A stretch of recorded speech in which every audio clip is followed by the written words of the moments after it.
Station,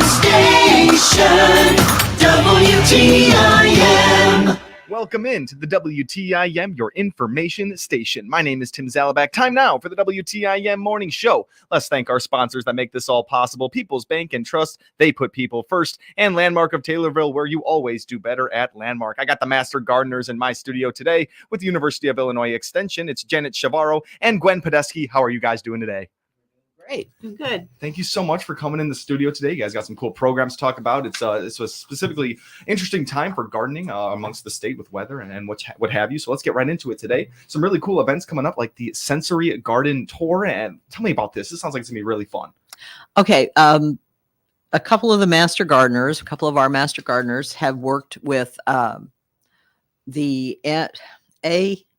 AAMP project, and it's in Pana. It's the people who are on the autism spectrum, and I apologize if that's not the current language, but and these folks got a small grant from the statewide Master Gardener Group to do a sensory garden. Now, sensory gardens go a lot of places. You can put them in hospitals for patients, a lot of nursing homes. Think about these because, and it's all the senses. It's not just your vision. It's the sense of smell, taste, even mint, some of the fruits like strawberries and blackberries and those types of things. And just, touch. Lamb's ear is always a plant that comes to mind when you're talking about that. Not so much roses. We don't want to touch roses. So, but all of the senses, taste, touch, smell, hearing. I don't know if you've ever sat in a place where there's a lot of grass in the fall when it's breezy. And it's just, so all of these things, you can add water features to your garden, except if you have a water feature now, you should do what I did yesterday and be closing it down. In this state anyway. So anyway, they're having a sensory garden program, and the program itself is going to be located at Brew and Hope Coffee House at 215 South Locust in Pana. And again, this is another one of the projects of the AAMP group, and the staff there are some of the clients that also have been working on the garden, I think. So I think it'll be a great opportunity. It's going to be Wednesday, October 18th, with registration. They're asking for registration by October 16th, and from 2 p.m. to 3 p.m., 215 South Locust in Pana.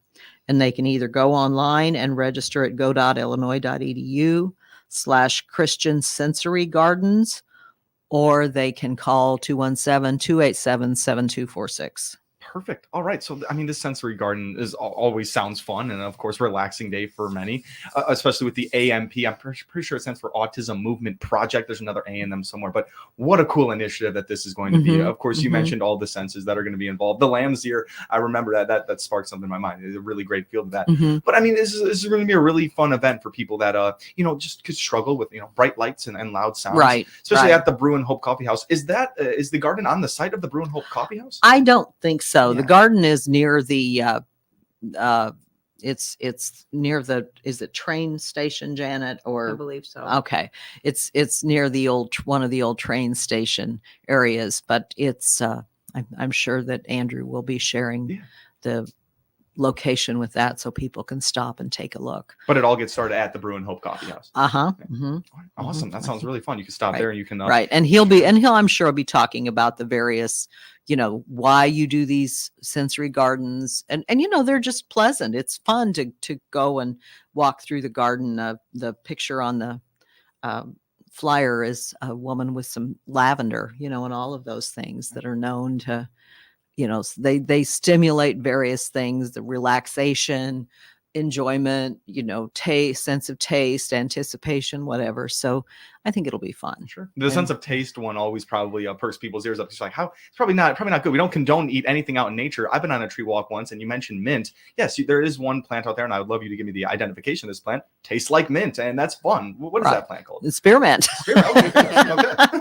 Spearmint or peppermint or some of those, but many of those. The mint is the common name for things in the Menthus family. I think that's Menthus.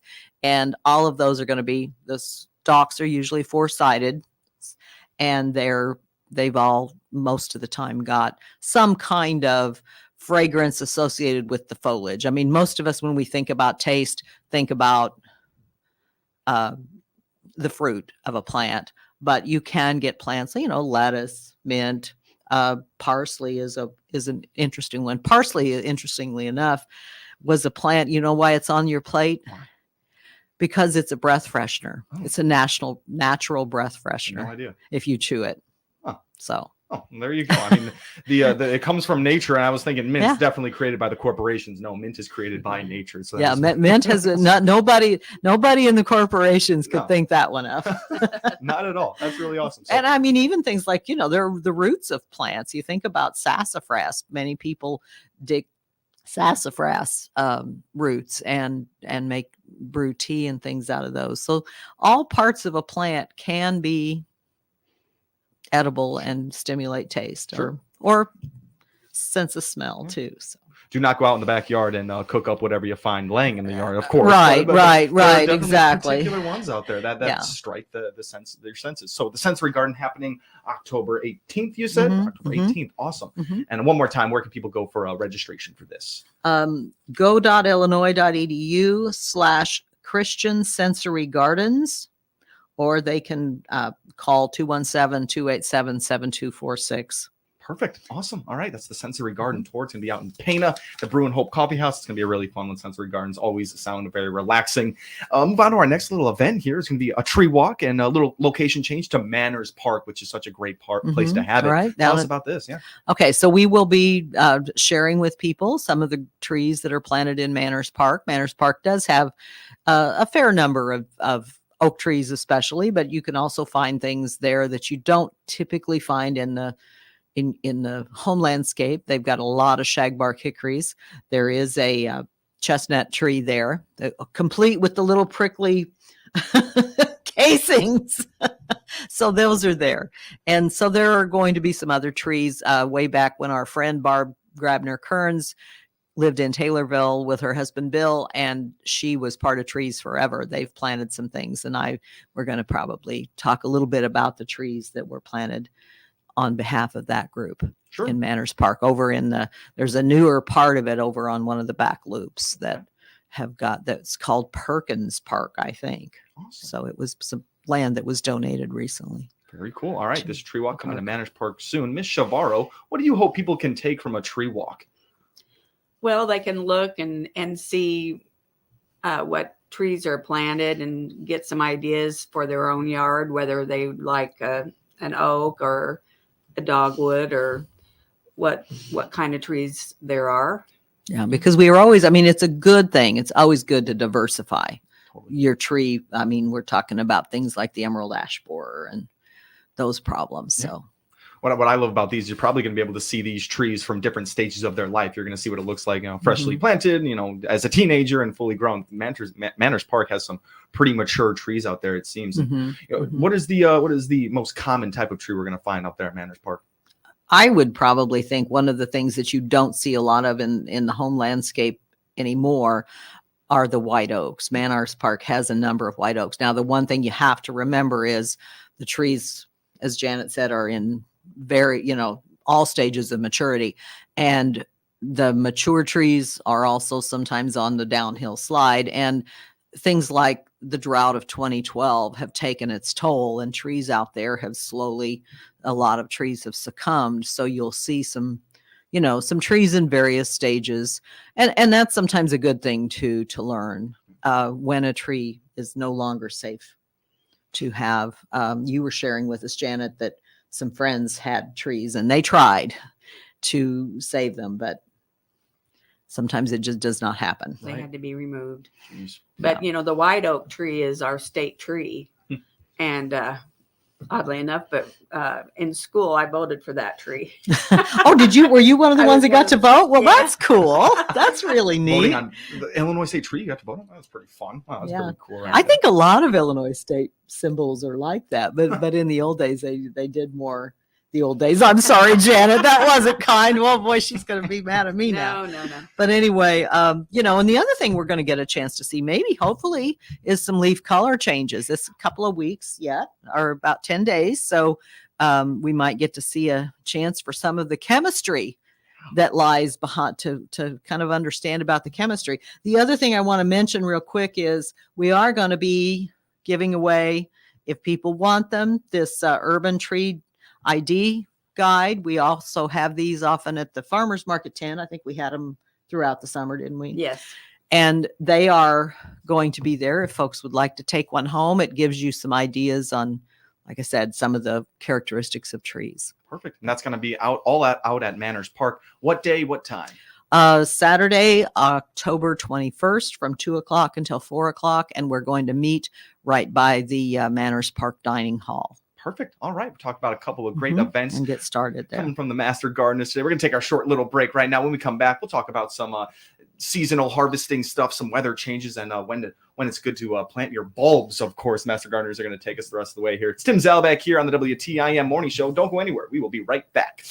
Your information station, WTIM. Hi, I'm Jeff Peabody with Country Financial with an opportunity for you to get reliable insurance and donate to a good cause. Let's talk about the types of coverage that you may need to protect you and your family, discuss the options, and see how our valuable discounts may save you money. And just for getting a no-cost, no-obligation quote, I'll make a $20 donation to the Taylor School District or your local school. Call me, Jeff Peabody, Country Financial at 217-824-2279. No purchase necessary. Country Financial and its representatives are not affiliated with and do not endorse the products or services of any third-party provider. Limit one donation per household. This offer ends Thursday, August 1st of 2024 and does not apply to current Country Financial clients.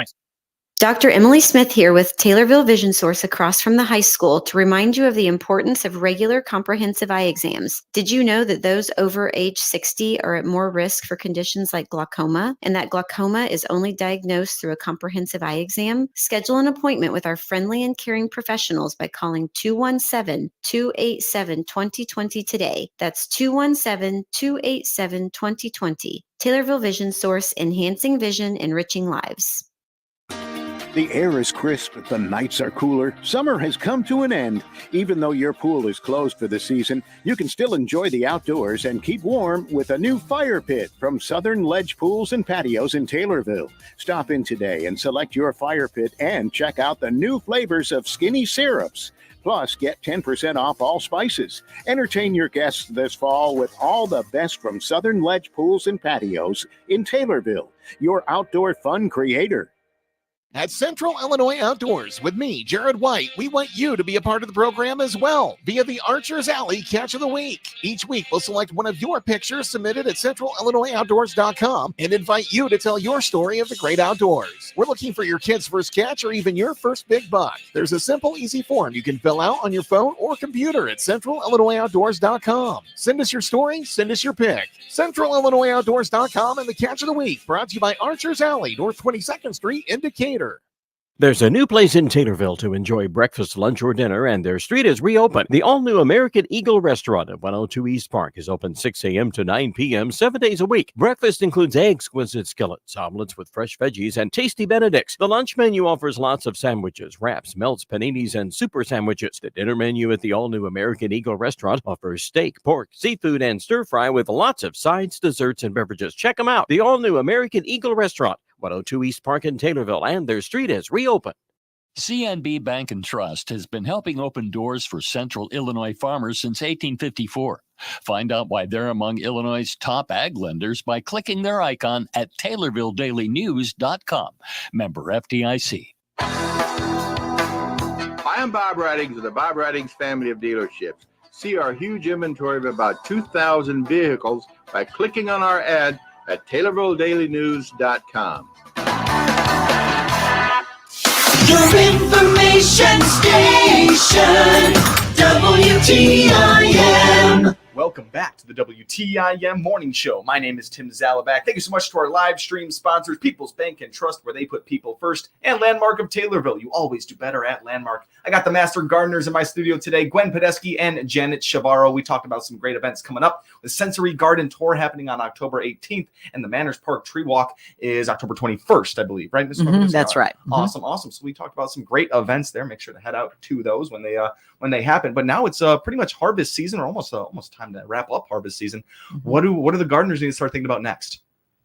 Well, it's a good time to start planting your bulbs for, tulips, daffodils, hyacinths. Just you plant them, whatever the height of the bulb is, 2 times that deep, and get those planted so that you can have a beautiful spring garden in the spring. Yeah, and you may want to look online. I things like daffodils are very easy to tell. The root part goes down just like an onion that's pulled from the ground. Tulips are a little more challenging, I find, and they're a little bit, you've really got to sometimes look at that tulip bulb, especially if you're not familiar with those. But you got to look at it and make sure that you get it seeded so that the roots go down. And you just, like she said, what is it? 2 times the height of the bulb, and you can use, just a digger, or I have an auger. I have the blade auger, or the bulb auger, which is really nice. Right. Or really easy. Or you can just dig a bowl and just put them in there. That's like true. 50 and 50 bulbs in one mass, and you'll have a beautiful spot that'll pop in your yard next spring. And like Gwen said, the bottom part goes down first, and then the pointed part goes up. So right. And you can add a little bone meal or bulb food if you wish, and then cover them over and give them don't flood them. That's one thing bulbs do not like. Any bulbs or rhizomes like irises and things do not like to sit in water. But and that's another important point about that, is kind of make your choices as to where you're going to put them. The fun thing about bulbs is they can go under trees with leaves, because they're going to bloom before the leaves are fully emerged from the trees. And so it's a way to get some color in a shady spot that you might not be able to do otherwise. That's very interesting. It seems like the bulbs, they don't really care where they're planted. They're pretty resilient, like we said. Like I said, as long as they don't sit in water, they do not like that. Location of your grounds, you got to know where your low points are for sure. Right. I like the fact that you can just make a bulb, put a bunch in there, and then you could have one big sprout of a bunch of great beautiful flowers there. And it's really interesting how do you get plants to grow underneath a shaded area? It's they pop up first before the leaves get there to provide the shade. Right. So very interesting. That's fun. And it's like I said, it's just like a fun thing to do for spring. And as we were saying during the break, people always look at bulbs in the spring and go, "Oh, I want those. Where can I get them?" Well, it's too late. You're going to have to wait till fall. Wow. So, all right. So now it is the time to plant your bulbs. Yeah, and they may be going on sale, or you might have some catalogs that are still kind of trying to toll in your business. So take a look, see what you like. Sure. What do we need to know about the weather right now? We've had a strange transition from extreme heat to fall time weather, late fall weather. So what is that doing for people's gardens? Well, it's time to start cleaning up your garden and pulling your vegetable, your tomato plants, and getting everything ready for winter, and deciding what plants you're going to overwinter, get those in line, because it's going to freeze before long. I don't know. The Farmer's Almanac, I think, said October 17th, but don't hold me to that, because how the weather changes here. Sure. Right. And the other thing that I might encourage people to do, because I realized this year that I planted almost exactly where I planted the same stuff. Take a picture of that vegetable garden before you pull it out, and then you'll know for sure. Like, it's never good to plant tomatoes or peppers or beans in the same place many years in a row, because they get a lot of disease. So take a picture of it so that when you make your plans for next spring, you can say, okay, tomatoes were over here. This year they need to go over there. So just kind of take a look at it and kind of evaluate too what did well, why you think if something didn't do well, why you think it might not have. Perfect. But it's time to clean that up and dispose of things like especially vegetable matter. It should not be composted, and it should not be left in the garden. It's not an appropriate planting for chop and drop. Awesome, I did awesome. something different last year. I pulled my pepper plants and put them in a pot and, And put guys, I'm it, sorry, and we overwintered are them. out of time already, but I had to cut us off. But thank you so much to my master gardeners for coming in today. We found so we many had a great lot things. of information. We did. This has been the WTIM Morning Show. Thank you all for so what listening. happened to you? What'd you do with the News, Thomas Thomason. The multi